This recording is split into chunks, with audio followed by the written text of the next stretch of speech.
और आइए आगे बढ़ते हुए अब आपको दिखा देते हैं एलओसी से एक्सक्लूसिव रिपोर्ट। उस जगह से रिपोर्ट जहां ऑपरेशन सिंदूर के दौरान पाकिस्तानी आतंकियों के टेरर कैंप उड़ाए गए, पाकिस्तानी फौज की पोस्ट को तबाह किया गया।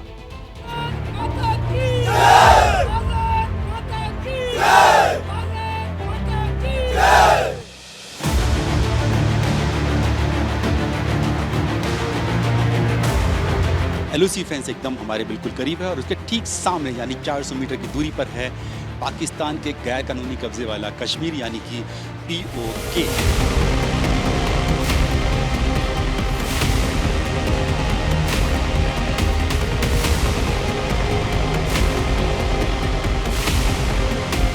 ये एक फॉरवर्ड पोस्ट है जहां पर वो लगातार नजर रख रहे हैं POK की तरफ यानी पाकिस्तान के कब्जे वाले कश्मीर पर।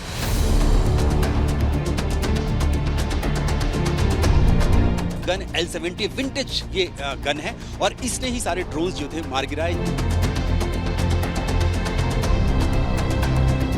रडार के जरिए ही पहले आइडेंटिफाई किया जाता है कि कौन सा ड्रोन कितनी दूरी पर है।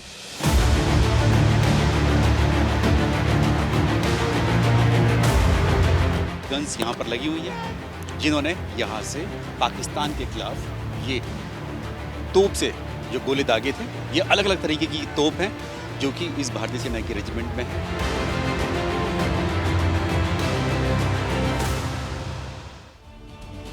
6 और 7 मई की रात ऑपरेशन सिंदूर शुरू हुआ। हिंदुस्तान ने पहलगाम में हुए आतंकी हमले का बदला लिया।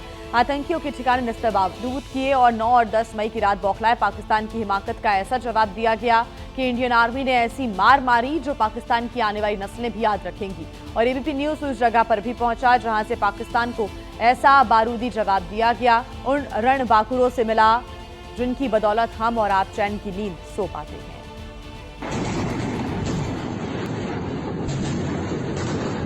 ऑपरेशन सिंदूर में सरहद पार हिंदुस्तान ने किस तरह पहलगाम के बदले से भरा बारूद बरसाया, ये दुनिया देख चुकी है, जान चुकी है। लेकिन जिस जगह से पाकिस्तान की गोली का जवाब गोलों से दिया गया, वो जगह आप आज पहली बार देखने जा रहे हैं। एबीपी न्यूज की टीम भारतीय सेना की उन फॉरवर्ड पोस्ट पर पहुंची जहां से POK में टेरर कैंप और उन्हें चलाने वाली पाकिस्तान की फौजी चौकियों को निस्तेनाबूद किया गया। भले ही भारत और पाकिस्तान के बीच सीज फायर हो गया है, लेकिन कायर पाकिस्तान कब बुजदिली दिखाते हुए फायर कर दे किसी को नहीं पता। यही वजह है कि फॉरवर्ड लोकेशन पर पहुंचने से पहले एबीपी न्यूज की टीम को सेना ने बुलेट प्रूफ जैकेट और हेलमेट पहनने के लिए दिया। एबीपी न्यूज इस वक्त पहुंच चुका है एलओसी पर जहां पर भारत ने ऑपरेशन सिंदूर लॉन्च किया। पाकिस्तान के खिलाफ पाकिस्तान के जो आतंकी कैंप थे, लश्कर तैयबा के कैंप थे, टेरर लॉन्च पैड से और पाकिस्तानी सेना के जो सीज फायर वायलेशन यानी कि युद्ध विराम उल्लंघन हुआ था, उसके खिलाफ जो कार्रवाई की भारतीय सेना ने, अटैक किया, तो यहाँ हम जब पहुंचे हैं तो यहाँ पर आर्टिलरी जो रेजिमेंट है भारतीय सेना की एलओसी पर, जिसने एक के बाद एक इतने धावे बोले पाकिस्तानी सेना पर, यानी कि उनके ऊपर इतने गोले दागे कि पाकिस्तानी सेना ने अपना दम भी तोड़ दिया। इस वक्त हम हैं कुपवाड़ा सेक्टर में हैं जहाँ पर जो भारतीय सेना है उसकी जो आर्टिलरी रेजिमेंट है उसकी यहाँ पर ये दिखे इसी तरह से ये सारी गन्स यहाँ पर लगी हुई हैं जिन्होंने यहाँ से पाकिस्तान के खिलाफ ये तोप से जो गोले दागे थे, ये अलग अलग तरीके की तोप हैं जो कि इस भारतीय सेना के रेजिमेंट में है। यूं तो हमारे सैनिकों का जोश हमेशा हाई रहता है और तैयारी भी पूरी रहती है, लेकिन पाकिस्तान को एक बार फिर धूल चटाने के बाद जोश और बढ़ गया है, साथ ही सतर्कता और तैयारी भी। भारतीय सेना की हर चौकी पर, अग्रिम चौकी पर, फॉरवर्ड पोस्ट पर, जहां पर भी एलओसी पर जाएंगे तो एक ही नारा लिखा हुआ है, आज मुकाबला होगा। आज मुकाबला इसलिए होगा क्योंकि ऑपरेशन सिंदूर अभी भी जारी है। भारतीय सेना ने सिर्फ पाकिस्तान के साथ 10 मई को अपनी जो फायरिंग थी उसको रोका था, यानी कि जो मिलिट्री टकराव था उस पर विराम लगाया था, लेकिन जो ऑपरेशन सिंदूर है वो अभी भी जारी है। सर्विलेंस अभी तक लगातार जारी है।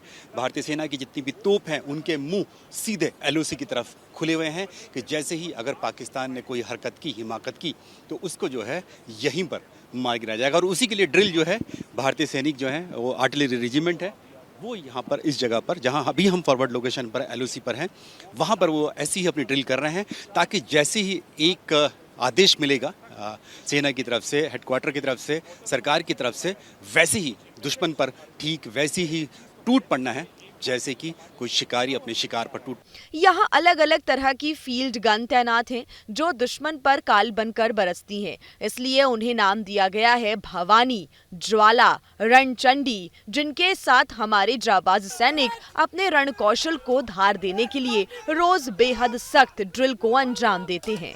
ऑपरेशन सिंदूर के बाद पहली बार कोई मीडिया चैनल यानी एबीपी न्यूज़ पहुंचा है एलओसी पर, क्योंकि एलओसी पर सबसे ज़्यादा संवेदनशील इलाका है। कश्मीर घाटी से सटी हुई एलओसी, जिसकी सुरक्षा की जिम्मेदारी चिनार कोर की है, भारतीय सेना की, जो श्रीनगर में तैनात रहती है। और इसी तरह से जो भारतीय सेना की तोप हैं, जैसे अभी हम यहाँ पर पहुँचे हुए हैं इस आर्टिलरी रेजिमेंट में, ठीक वैसे ही जगह जगह पर ये हम लोकेशन नहीं बता सकते हैं सुरक्षा कारणों से कि कहाँ पर इस वक्त है। हम सिर्फ इतना बता सकते हैं कि कुपवाड़ा सेक्टर में इस वक्त हम मौजूद हैं, जहाँ पर ये तोप जो है लगी हुई हैं।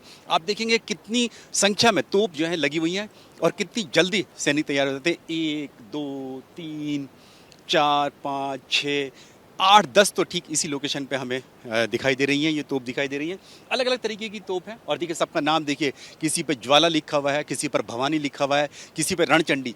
ये इसीलिए है क्योंकि भवानी की तरह, रणचंडी की तरह और ज्वाला की तरह ये तोप जो हैं टूट पड़ती हैं दुश्मन पर, उस राक्षस पर जिसने अंजाम दिया कश्मीर के पहलगाम नरसंहार को। कैमरामैन राजेश के साथ Neeraj Rajput, ABP news, LOC forward post, Kashmir.